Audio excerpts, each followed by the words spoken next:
He said it's called EHD. It's got pretty bad road rash on the other side. Oh, does it? Yeah, that's what I was telling him on the way down here. That The EHD? yeah, the zombie deer there. That's what he was. Yeah, you probably didn't believe me. Well, you said zombie deer. I was like, well.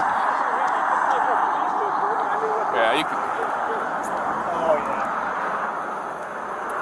Stay still. You can't see it. I laid on my horn and everything, and it wouldn't budge. I was like, oh. Yeah, I know if it's like. It's like green or white. Yeah. Yeah. If he's got injuries, he's not gonna be able to make it. Yeah. Come on, get. Yeah. But if you look at her body, you can tell it's Lots of road rash. Yeah.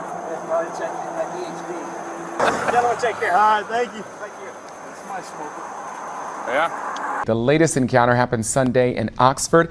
A sick deer was laying in a yard with a swollen face and blood coming from its eye. The deer had a viral infection that can cause him to be disoriented. This is not contagious to humans. That's important to note. What happened in this backyard yesterday is far from normal. The deer was right next to the patio, closer to the house than deer normally would come. I thought it was sad. I was thinking to myself, well, I don't use pesticides on my lawn, and why would it die right here? While Myers was baffled, with one look, Game Commission Conservation Officer Dan Puhala knew what it was. If you look around the eye, it looks kind of like it has pink eye. Its eyes are swollen. Episodic hemorrhagic disease, or EHD. Hemorrhagic diseases are diseases caused by a virus, and the virus causes leaking in the blood vessels. So what that ends up looking like is a bunch of hemorrhage in different body systems across the individual animal, and then eventually it is fatal in most animals. The viruses are transmitted by a biting gnat or midge that feeds on the blood of deer.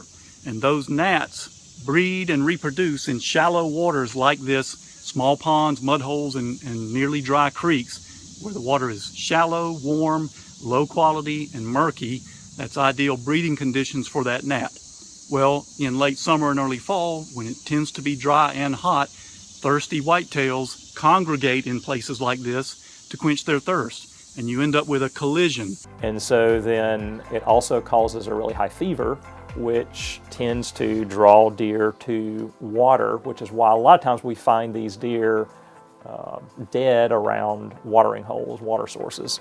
The good thing is, once we have our first heavy frost, that will actually kill those midges, and a few weeks later we should stop seeing that the deer dying from EHD.